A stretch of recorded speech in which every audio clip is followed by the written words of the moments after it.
welcome to the Free Cheese episode 529. I'm your Joe Dix, joined by Mark Augustiniak. Hey. Matt Selner. Hello. The Free Cheese is a weekly video game podcast about video games brought to you once a week by thefreecheese.com.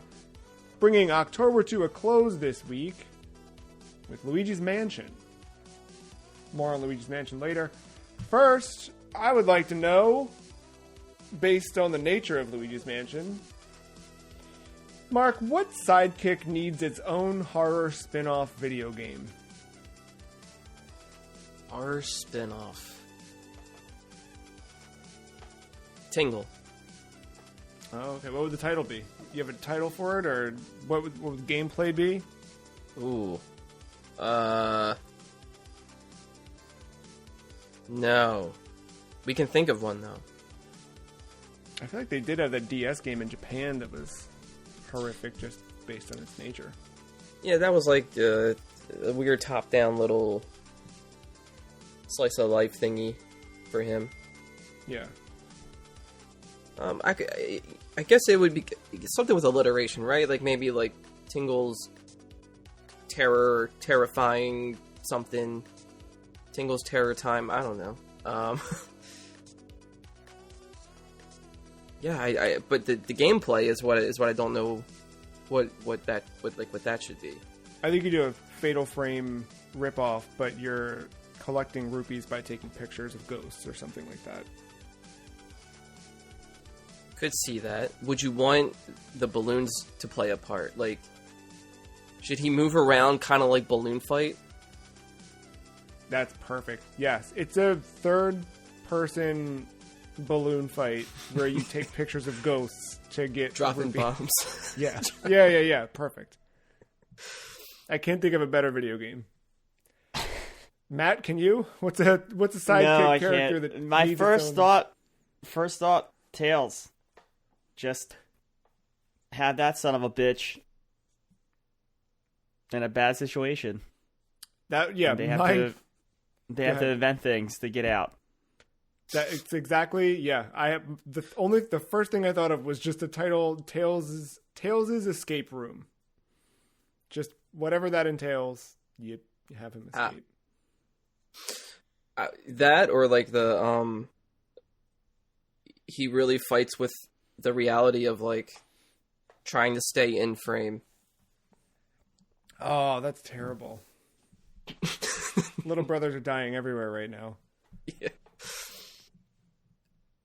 You could also do Resident Evil Code Tifa would be a good... I don't know what that is, but make it happen.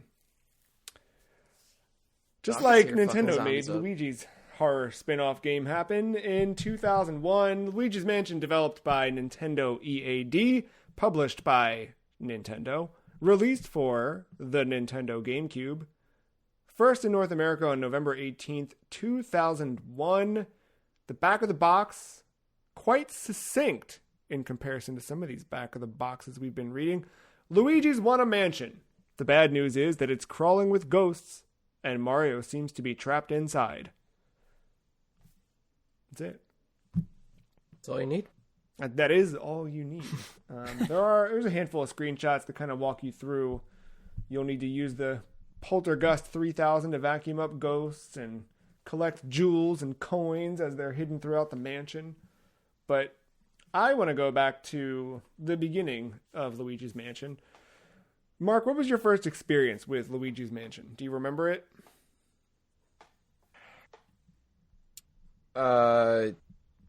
Yes and no.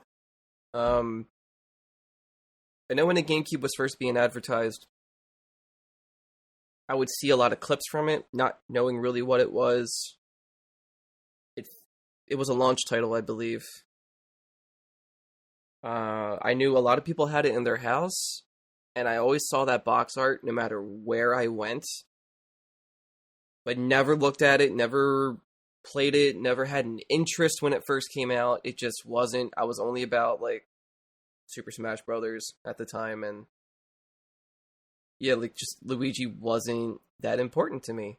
And then within like the past 5 or 10 years or something clicked, and And now I finally got to play it and really appreciate it.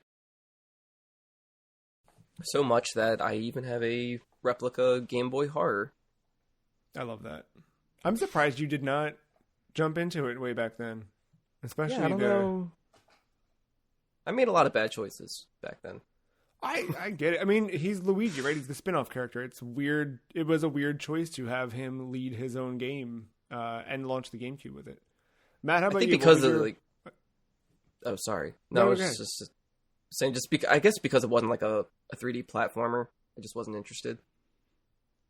I remember thinking the same thing, just wondering, like, okay, so Luigi's got his own game for the GameCube, and that's the thing there. Okay, so is it like Mario 64, but Luigi's in a house, and no, you don't jump? Like, that was bizarre, yeah.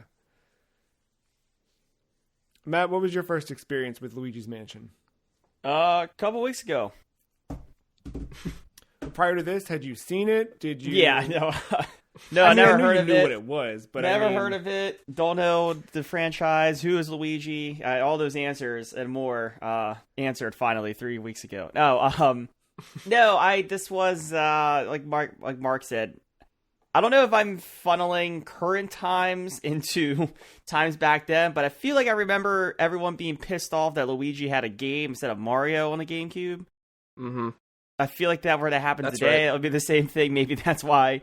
But I feel like I remember all that. I know I was never interested in the GameCube as like my console, so I didn't like care that much. But same thing. I had like a friend that had this, but I never played it. If I did turn it on, I didn't get very far because it was super slow. It's not super slow, but it's like a slower start. It's not. Yeah, you're not jumping up and down and go wahoo and doing all this other shit. You're just kind of creeping around. Yeah, Mario, and that's the game. Yeah, I remember. I didn't have a GameCube until after I had a Wii, but I remember when this launched, a friend of mine got GameCube day one and got this, and was Pikmin there? I don't think Pikmin was day one. It was like 2 weeks after or something like that. I feel like you told me during our Pikmin 3 episode it was not. Yeah, I think that's correct. I think it was like December 1st. But yeah, I remember him getting this and me being like, okay, this is the GameCube. And it, like him having it was the research that my brother and I needed to do to figure out if we needed a GameCube. And I remember like just like being there when he took it out of the box. Like we were there for the whole experience and like got to experience having a GameCube through him. And it was like still not enough to push us over the edge, but it always felt like this cool, mysterious little thing, right? And I think it was strange that Mario was not there to launch a new Nintendo console. You both remember that impact back then? Like, do you feel like it was felt? I mean, Matt was pretty much nailing that on the head. Like that feeling, that sentiment was echoed through a lot of people. Where it's just like, why launching a game and not have Mario? Like, what are you doing? Like, this is so weird. Especially, coming off of Mario 64, that kind of set an expectation of like having something like that again. And it reminded me of the Saturn, where it was like, where's Sonic? And it was a little bit like that with GameCube. It's like, okay, cool, Luigi, but where's Mario? Still, I remember I definitely didn't play it all the way through because it was his game, but I remember playing a good bit of it and just liking the idea of ghost hunting with Luigi, all the ghosts having different colors and exploring through the mansion, trying to save Mario. When I did finally have a Wii that was backwards compatible, I got a copy of this and played through it all the way for the first time and loved it, even at that point, 5-6 years later. When you think of Luigi's Mansion, what do you think of? I mean, it's hard not to think of Ghostbusters, right? Yeah. That's one perspective. I've got another influence that I'll reveal here in a minute, but I I don't know. I think it's dumb that it's in a mansion, so naturally I think of like Resident Evil. Yeah. Yeah, there's that too.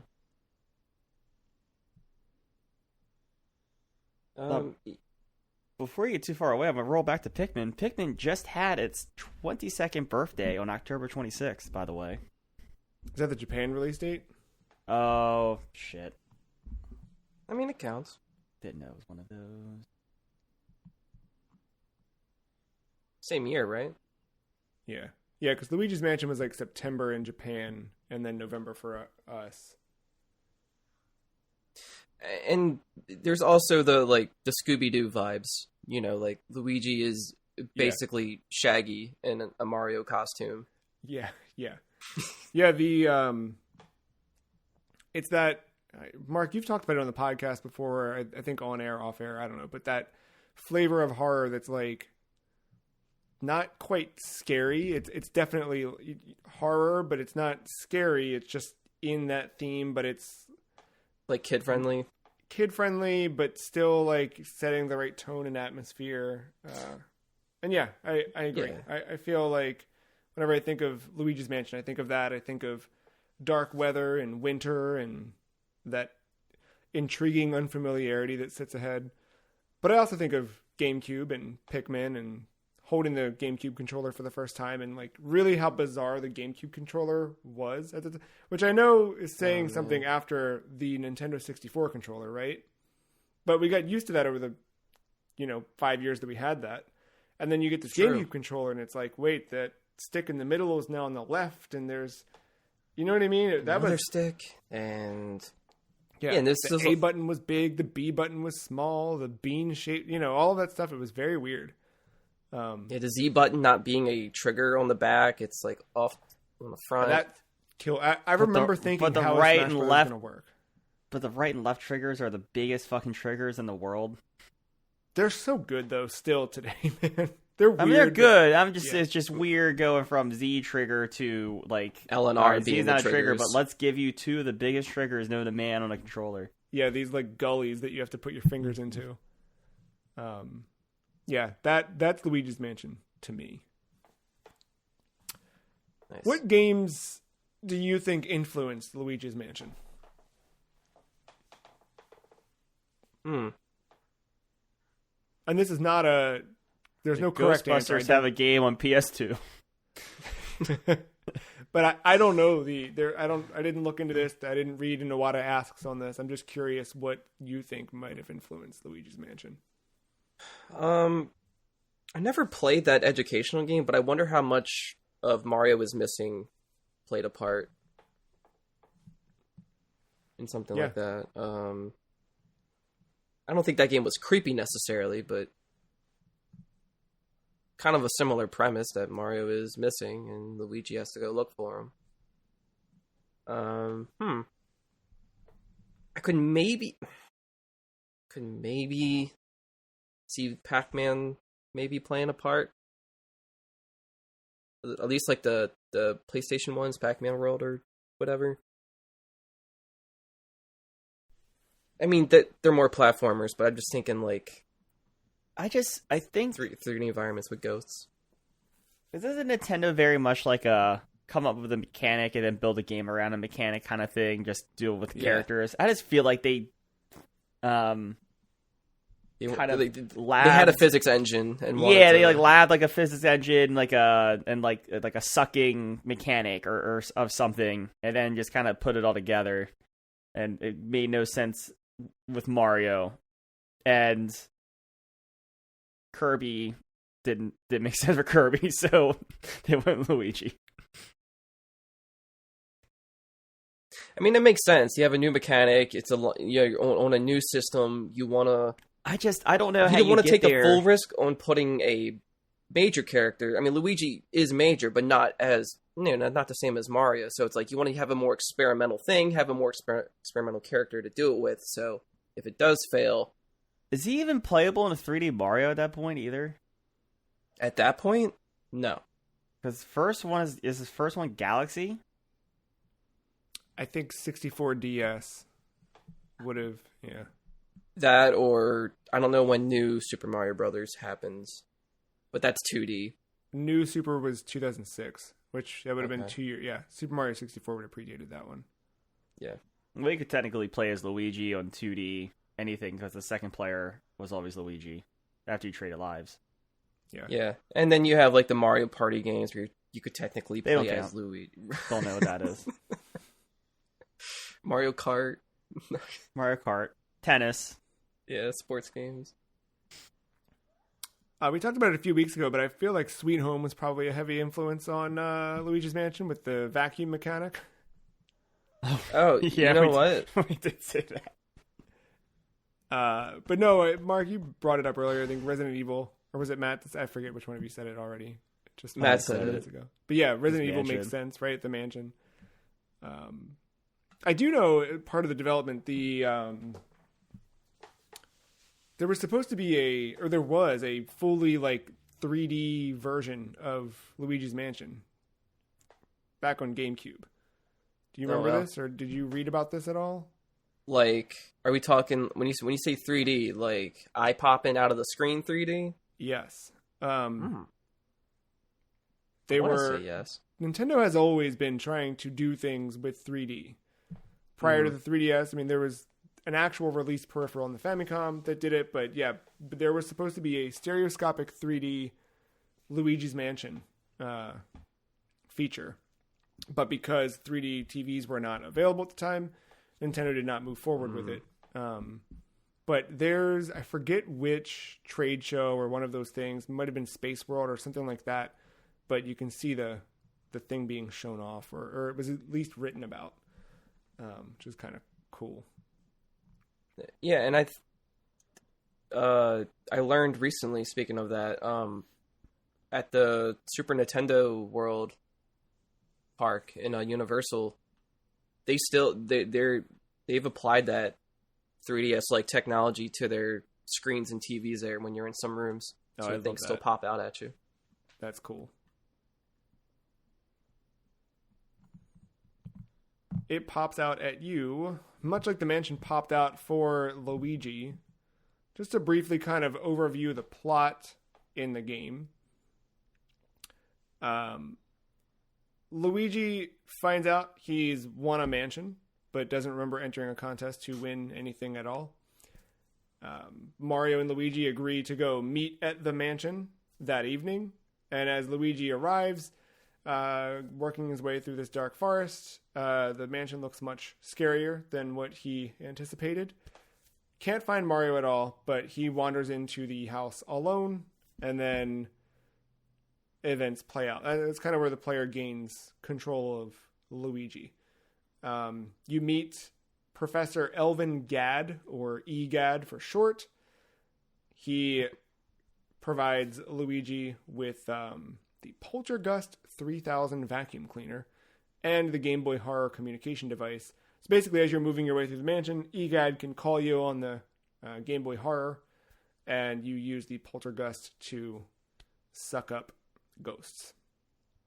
That's the general bit. I mean, there's some other, very light story-wise, but there's some stuff throughout the story that I think we'll talk about as we just kind of work our way through the mansion ourselves in this here podcast. But I guess looking at the gameplay itself, what do you like about the gameplay in Luigi's Mansion?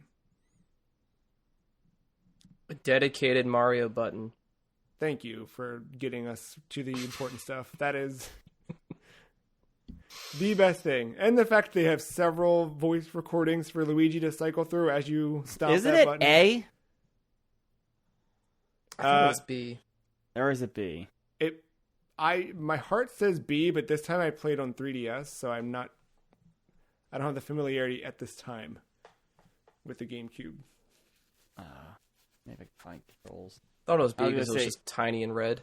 Yeah, but I was thinking maybe it's how stupid it is that the biggest button on the controller is a Mario button. I would love if that were the case. Also, speaking about Mario, why has he got to be a greedy son of a bitch and have to get to the mansion first? You know? Right. Well, put it this way. Maybe it's asshole deserved it. Maybe he went there as an older brother to try and, Or maybe not even that. Maybe it's just because younger brothers are always late. You ever think about that? Luigi seems like a stand-up person. As a younger brother, adventure. I can agree. We are late. But yeah, like it's weird that mansions were like, if it wasn't saving a princess, getting a mansion was the end goal for the series. Like the Mario Land games, like depending how well you did or how many coins you had or whatever, like the different size mansion you got, even for Wario. I mean, that's the goal in real life too, right? It is A, by the way. It is A. Oh my God. If you're not interacting with objects, it will call out Mario. That's perfect. Oh, okay. B was the flashlight. Oh, that makes Right. sense. Yeah. B feels more like a flashlight button, like how tactile the B button is on a GameCube controller. So yeah, the dedicated Mario button I think is a solid necessity. We've talked about this. A few games we added to the list this year had dedicated yell buttons. I think Disaster Report 4 had one. Yeah. I don't remember there was another one we added to the list this year that I remember had a dedicated button for just yelling, Eco. That was the other one. Yep. Yeah. And I think both times we pointed out the fact that Luigi's Mansion is the other one that does that. Resident Evil 4 Pseudo has a yell button. OG. Stop. Wait. Oh, yeah. That works. Yeah. Follow me. Multi-purpose yell button. I also love, in this game, there's a huge sense of discovery in the world and Easter eggs with the vacuum cleaner. Like using the vacuum to just see what you can find and suck up. Sometimes it's money, sometimes it's pearls. But sometimes it's like, I mean, there are definitely like ghost encounters that require you to move the shower curtain away or open these curtains, that kind of stuff. But just going into a room and just draining it of everything suckable with the vacuum just to like find out what's awaiting you was neat. Yeah. Did anyone discover the projection room secret? I want to say yes. So you can't actually remove the projection screen from the wall. But if you hold the vacuum up to it for long enough, a picture of Boo appears on the screen. Oh. Nothing happens. No ghost jumps out. It's just, here you go. But that was like one little tiny surprise.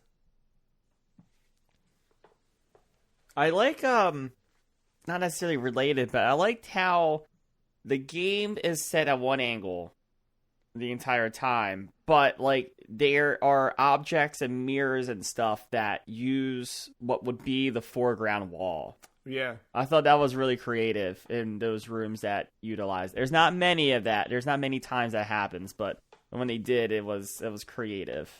Yeah. Very clever use of each room, like building puzzles in each room. I think they were inventive with how they did it, where sometimes a door would open or would not open, or you need to shake this bookshelf, or you need to shake this baby to wake it up and tap every night, and each night had like an axe, so you had to like be careful.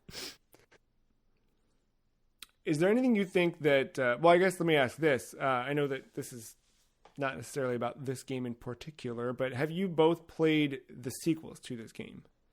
No. Yes. None of them. Okay. Mark? All of them. So I guess I'll ask Mark, what do you think was done better in the sequels? Gameplay. The controls. Good. Because the C stick is inverted by default in this, and you can't change that.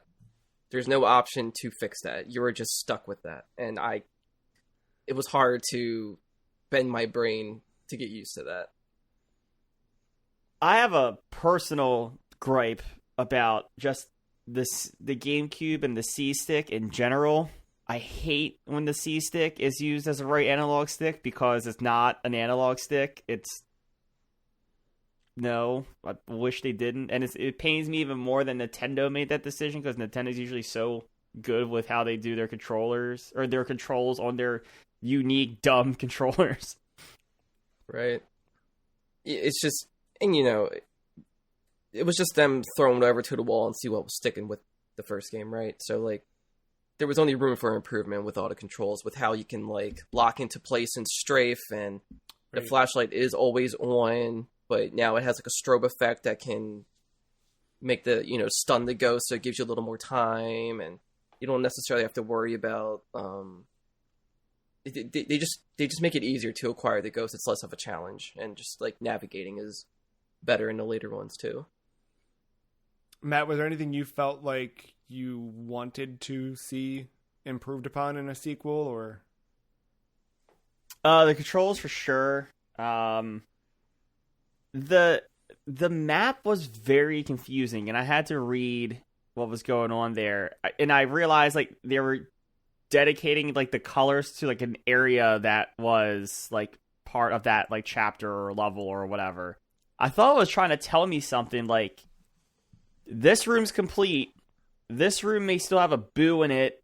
This room you haven't seen yet. This room is. I thought they were trying to do that for a while, and then like so many colors popped up. I was like, what? And that's when I ended up looking it up. That was a little. I guess if I had the instructor's manual, I would have saw that. But Mark, do you think there's anything from the first one that has yet to be improved upon in a sequel?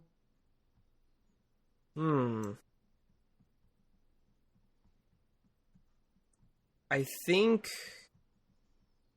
the first game captures the best atmosphere. I agree with that. Yeah. I mean, there's only so many times you can do that setting over and over and try to make it feel fresh and interesting. So I can see the challenge there, but yeah, not like it just the first one was just simple enough to get through, and that house really felt like a character in itself, and it just it didn't feel overwhelming. It didn't feel really lacking either. It was like just like the perfect dollhouse to play around in and interact with. And like 2 and 3 are fine too, like especially 3, like there's so much you can do, but like it has its moments, but like you don't feel the same way as if you do going into that first game where it's just like a shambled up house, you know? Yeah, like 2 was weird because it was like these multiple mansions you went to, and they weren't. I did not like the progression in 2, and 3 keeps it all in one building, but it's a hotel, so now you're going floor by floor. Right, and like each floor is so weird. One's like a botanical garden, one is like a outdoor gladiator arena, one like it gets so bizarre. Which is there's Nintendo, backtracking too, where you need to like get things on certain floors and then go back to other areas, and if you're gonna 100% stuff, you need to like make sure you're going back to that part I didn't love. Right. Where 1, it's just you're in the mansion, and there's still elements, right? Like there's different things you get to see through the characters. I think that's the part where like you get some diversity in what you're looking at or what you're interacting with. Like, yeah, there's a room with knights, but there's also a thing where you have to trick a dog into following a bone around, right? So you can suck up the ghost dog. Yeah, I don't know. The one thing I really liked about this too, and the later games did things, there's always something. Well, I don't know. 2 had the purple moon gems or whatever, and then 3 you had gems of like every color you had to collect, right? Yeah, like every floor had the same gems to get. Yeah, and Luigi's Mansion, the first one, it's just 50 boos, dude. That's all you got to do. That's the other thing. The other games don't have boos. It like King Boo, sure, but like they were more prevalent in the first game than anything. Yeah. No, and I like that system in here. I think it's cool that we got like the ghosts of people that were haunting the place, and you kind of got like a little bit of character and story and whatever from each of them. I love the whole process of like sucking them up into the vacuum, taking them back to EGAD, turning them into pictures. Like that whole process was fun, and like my favorite thing I remember even from playing it way back in 2001 was just like seeing the portraits up on the wall and like what they all looked like. That was cool. But yeah, I think this one, I think having the 50 boos to hunt down was a perfect little. I like hunting them, but the way that game worked with them was annoying, especially near the end. There was one boo that kept going through in and out of a wall into a hallway. But in order to get to that room, you have to go around, like, up and down just to get to that one room. And then, like, nope, hallway. I'm like, you son of a bitch. I have to backtrack now all the way back out. Yeah.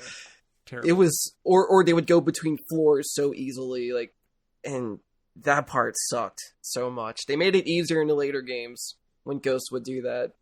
But yeah, traversing could be a pain if you don't have, like, a good pathway. I like the idea of the mirror taking you back to the main floor, but oh yeah no, there was one door that was annoyingly locked the entire game that would have made, I think, your area, what you're saying, that goes to second floor, third floor, something like made that easier. That just remained locked the entire game. Yeah, it was like a ghost from, like, the attic. And it would go in between these rooms that it would go into a room that you couldn't get to yet because it was locked or something. And then by the time you could get there, it started going through the floors instead. And I was like, you are making this more difficult than it needs to be. But I want to complete it. Mark, you talked a lot about Luigi's Mansion establishing a very specific atmosphere. Mm. Can either of you think of another property or a game that feels super aligned with the tone of this? I think Luigi does hit the atmosphere pretty well, but I think other games might capture it a little more accurately, but that's because they're not restricted with the Nintendo brand on them. You know, like, Nintendo has a very specific element to them that other games don't really replicate, but, like, because the first thing came to mind is, like, the Goosebumps game, the point and click. Welcome to Horrorland? No, it's it's a movie tie-in game, but I think Way Forward worked on it. Oh, it's newer. Yeah. Oh, okay. Yeah. I'm thinking of the old PC... Oh no, it's tied into, like, the Jack Black movies. But it's actually really good and, like, is really dedicated to the books. Like, if you've read them, you know exactly how to solve a lot of the puzzles in there already. That's like one of my favorite atmospheres, or one of my favorite ways that it's captured. This one kind of going the other way on the spectrum, kind of underdoes it, but is still in that circle. Grabbed by the Ghoulies. Yeah. It does have a good atmosphere, but the gameplay is just leaves a lot to be desired. Yeah. Something that stood out to me in this game, I mentioned visually at least, was character design in Luigi's Mansion. What stands out to y'all about character design? I thought one, just a general ghost around the halls and the rooms and whatever. So I like they were like that, making so many types of ghosts that can get repetitive real quick, but they all seem to be unique besides just, like, the color. And then I also liked a bunch of the designs of, like, the not like some of those, like, boss ghosts, like, I don't know if you would call them mini bosses or whatever. The portrait ghost. I like their designs a lot too. For most of them. Yeah, they again, back to the character thing. Like, they just bring a sense of character to the world. Yeah, it is nice to have ghosts that aren't just boos.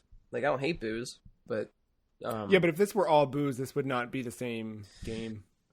Right. Like, you could only, like, differentiate, like, they'd be different looking from each other, only with, like, an accessory, like a different hat, or maybe a different color, but shape-wise, they would all look exactly the same and have the same exact sound effect and everything. This, they actually look like humans, and You got baby, you got twins, you got a mom and dad or whatever.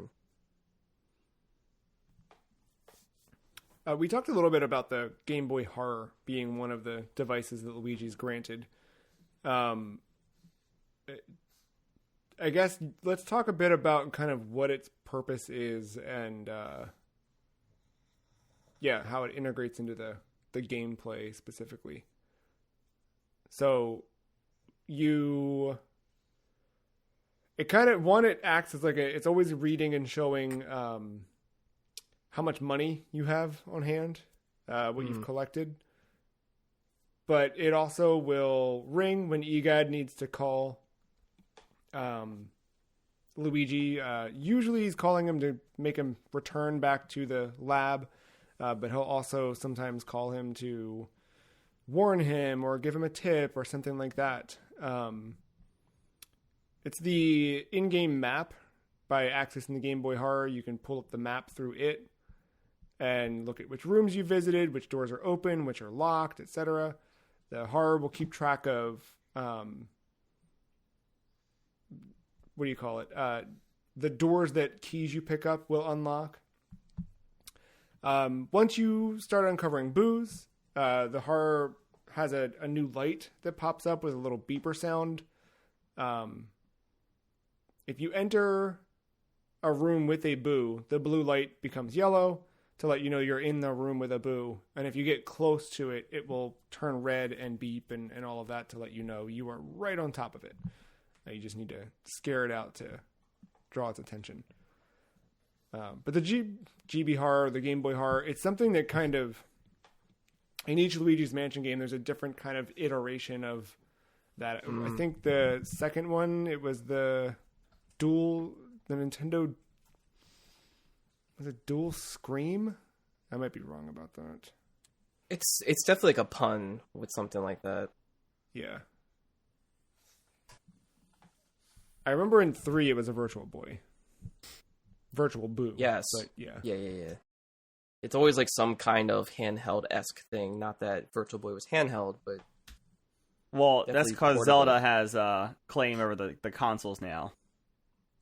Right, yeah. And it's it's also kind of like Pokemon did a similar thing too. Like all their Pokedexes always took after inspiration from whatever Nintendo's current handheld was.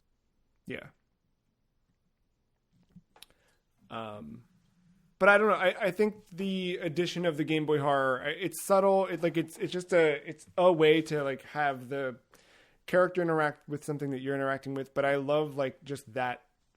I love the real world tie into it. I love that, Mark, you've got one. Like you can actually make a thing that looks like it. But I like the interactivity of it. And I like that whenever EGAD calls you, you hear the Luigi's Mansion theme, which I guess pivots us nicely into sound, because sound's something really important in the game in a lot of ways. I think it leads you to certain ghosts and solving certain puzzles, but more importantly, there is that Luigi's Mansion theme that I think we can all hear in our heads right now that plays prevalently throughout the game, whether it's actual score, Luigi humming it, you humming it, the Game Boy Horror going off. I was humming it. Did you know that? The which ones? When you go to when it pans to a doorknob being turned, the squeaks go bum bum bum bum. Oh, right, subtle. Yeah, they all play. Right, yeah, it's very like creaky. Yeah, good point. The only part of the game that's 60 frames. Yeah. I will say that I had definitely, since playing this game for the first time, so it's been, I don't know, 20 years, something like that. There have been moments of my daily life that get punctuated by the Game Boy Horror version of the theme. I don't know why I started associating that with like, oh, I gotta finish something. Like whenever that goes off, it's always like, oh, there's something to do. But like if I'm mowing the lawn and I'm like nearing the final few laps, I will hear that theme in my head, like gotta finish the lawn. Like I don't. Yeah, Mario does a good job. Like their games, whether it's spin-off or not, like some songs just give you that sense of urgency. Yeah. Well, they're trying to be like Sonic drowning. That will always be the worst. Yeah. anxiety inducing. Yeah, I don't think you can get much worse than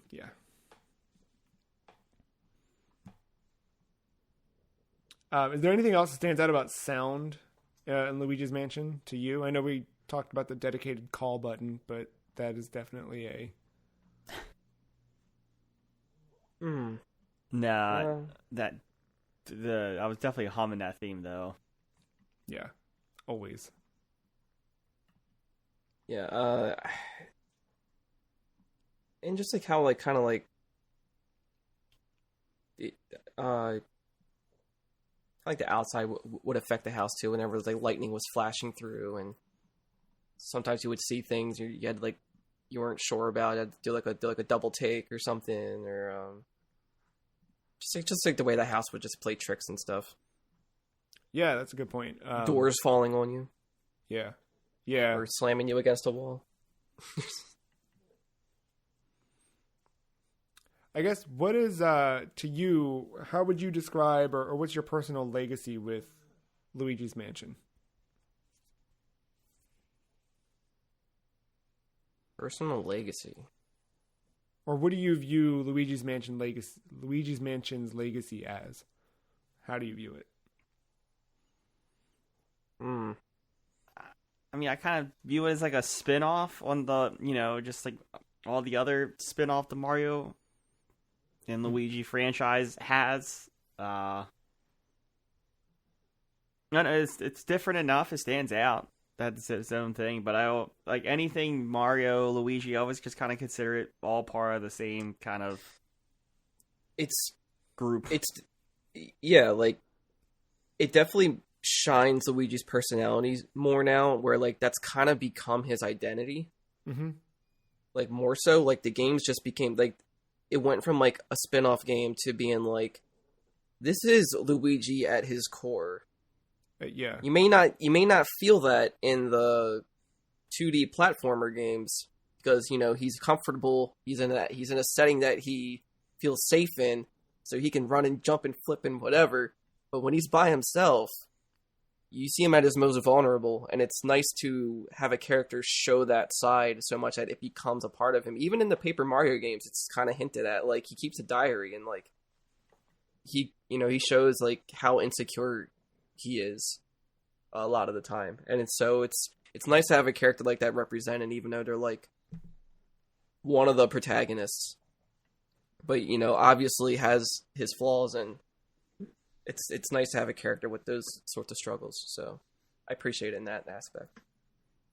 Yeah, I agree. Like, this to me is like what Luigi is and who he's become. And I've been sad every time that the Smash Brothers games aren't just fully giving Luigi his Luigi's Mansion stuff. Like, he's still kind of a Mario clone. He's got some, right, Poltergeist stuff, but it's not quite, his core. There's times where I have rewatched that Simon Belmont reveal trailer.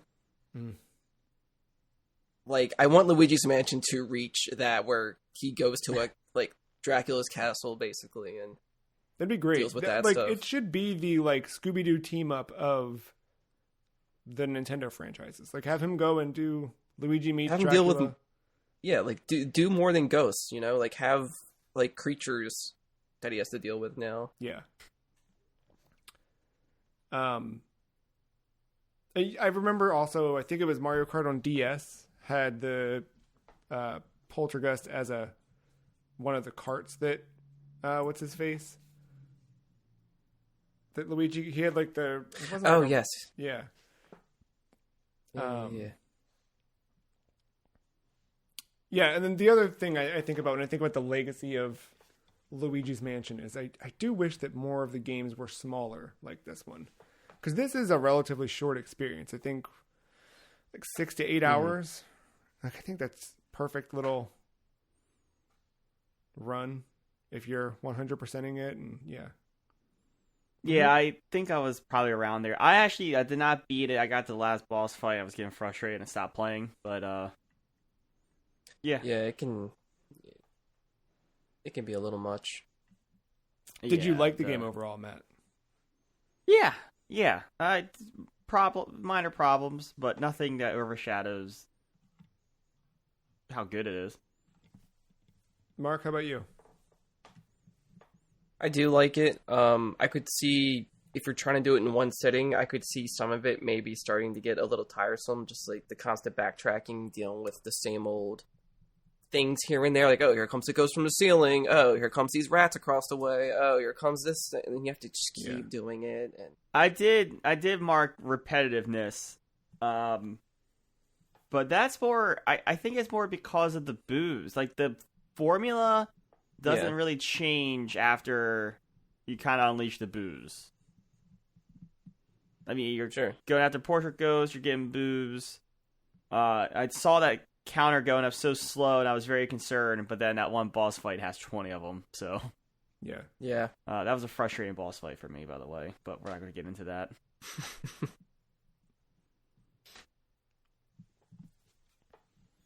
Any final compliments or complaints for Luigi's Mansion before we rank it? One last thing. I wish there was just some kind... I don't know how to do it, so, you know, I'm saying a problem, but I don't have a solution for it either, at least not in a cute Nintendo way, but like I wanted some kind of like aiming reticle, because I don't know where I'm aiming, and I think that boss fight I just mentioned with all the multiple boos, I feel like that was an issue in that boss fight for me. It was like I didn't know where I was like aiming precisely, and it was hurting me. Whether it's just like another button, because there's plenty of fucking buttons still available in his GameCube controllers. Even if it's just like another button, just to like bring up like an aim, like an ADS in a way, or a or something, just like some kind of little laser sight, Resident Evil 4 style. You should check out Luigi's Mansion Arcade. Oh, okay, all right. Just all first person. Yeah. I think I played that, and I did not like it. I think I died right away. I never did. Mark and I tried to play it, but these stupid kids were on it the whole day we were at I eventually got to play it. That's a Capcom joint, by the way. It was it was interesting, to say the least. It was kind of a retreading of Luigi's Mansion 2, just as like a rail shooter. On rail. Or rail sucker. Yeah. Mark, any final thoughts before we slap a number on this bad boy? I still like the game. I still think it has the best atmosphere, but not the best controls. I do like that they recreated it for the 3DS. I hope that version gets transferred to Switch at some point. And I hope if they make a fourth one that it hits more of that. Well, and you want the Ghost Train. 3. Dude, Ghost Train, man. That would work so perfect. Yeah. Trade the Gusan. There you go. Busan, I get it. Oh, I like that better. Why didn't I think of that? I'm an idiot. No, we got there. It's all good. It's a frightener. I feel like I've got a sweet spot for Luigi's Mansion, but I'm curious to hear if either of you have a little place for this on the list. Listeners, if you want to check out the list, you can do that at thefreecheese.com/thelist. Check out everything we've ranked over the last 2 seasons of the Free Cheese podcast. What's your sweet spot? You know what? I say my sweet spot, and then I can already tell where Matt's objective is going to be. My sweet spot was just above Tokyo Jungle, below Papers, Please, making it the new number 30. And what I presume will be Matt's objection is, there's no way that I'm putting Luigi's Mansion higher than Double Dash. That's a fair argument. Oh, I wasn't even thinking that. I wasn't actually here. You want to hear my rebuttal of that? Hit it. I had at the new number 27 above Deadly Premonition. I'm good with that too. Wow. I was not expecting such high. To me, these are high numbers to me. Oh no, I think it's a great game, dude. This is definitely up there in that upper echelon of the game. Yeah, my stuff's minor. Like, yeah, the controllers would be better. Yeah, I hate the C stick. That's just a me thing, though. I'm willing to dismiss that. But yeah, no, I like the puzzles. I like the ghost. I do like the battle system. I think it's unique. Getting a little weird at times, but right. I mentioned I got frustrated with 2 boss fights, but I like the other boss fights. I thought they were kind of cool.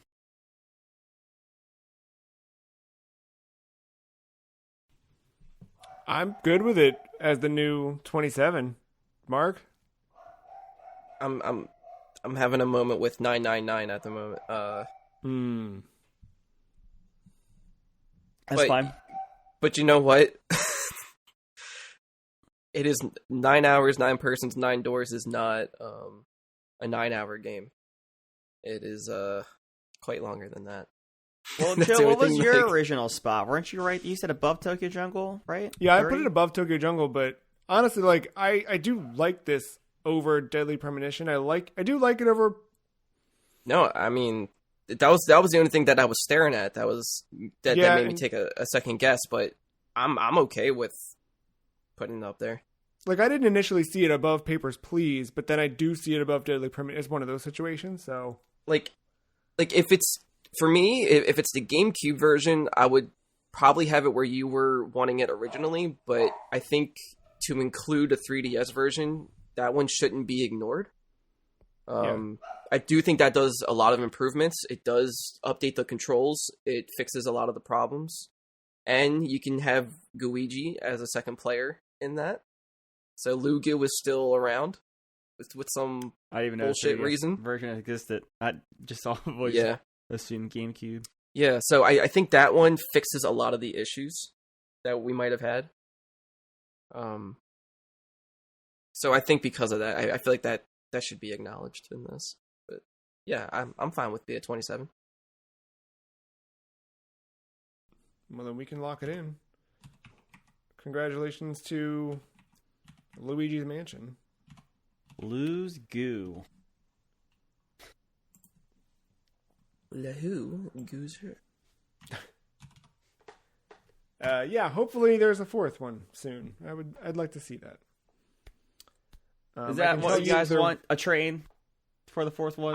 I've been saying that it should be on like a train because they're called it's a freight train. Freight. You've got it. Like it's right there. Box cars, every little. So what's the handheld? You can't have a Switch. Zelda took it. That's Game Boy Advance hasn't been done yet. Oh. The Game Boy Micro. Game Boy Micro would be good. Oh, I didn't say that earlier. Mark, you were right. It was a dual screen. Oh, Joe, that was... Yeah. Nice. Yeah, no, I mean, hey, they could do a 3 dual screen. Like, that could be... They could put the 3DS in there next or something. That is very true, yeah. Yeah. It'd be neat if they did. Well, they haven't really had much prototype hardware that's made it out publicly, but to see something like is actually a Nintendo thing, like I thought it was neat that like in Tears of the Kingdom they called Link's ability the Ultra Hand, like the nice little nod to the Nintendo history.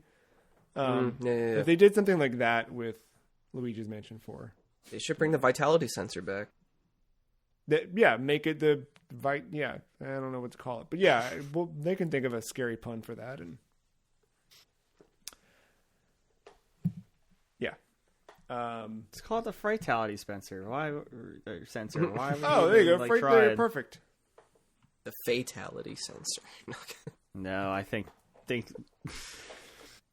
old Mr. Boone will come knocking on some door. Yeah, King Boone. That's good. Well, that wraps up October for us and prepares us for next month and next week. The listeners, normally you've got to wait, until the 1st of November to find out what's happening all month long. But we can tell you now, all month long is Tears of the Kingdom. So come back next week for episode 530 for part 1 of our series discussing Tears of the Kingdom. We'll have 2 subsequent series after that, and then we'll wrap up the month with a little Zelda-themed sort of non-ranking episode. But stay tuned for that. We'll, of course, rank Tears of the Kingdom at the end of that 3-parter. We're excited to kick that off next week. Until then, go play Luigi's Mansion. Thank you, Mark. Thank you, Matt. Thank you, listening. We'll see you next week. Bye.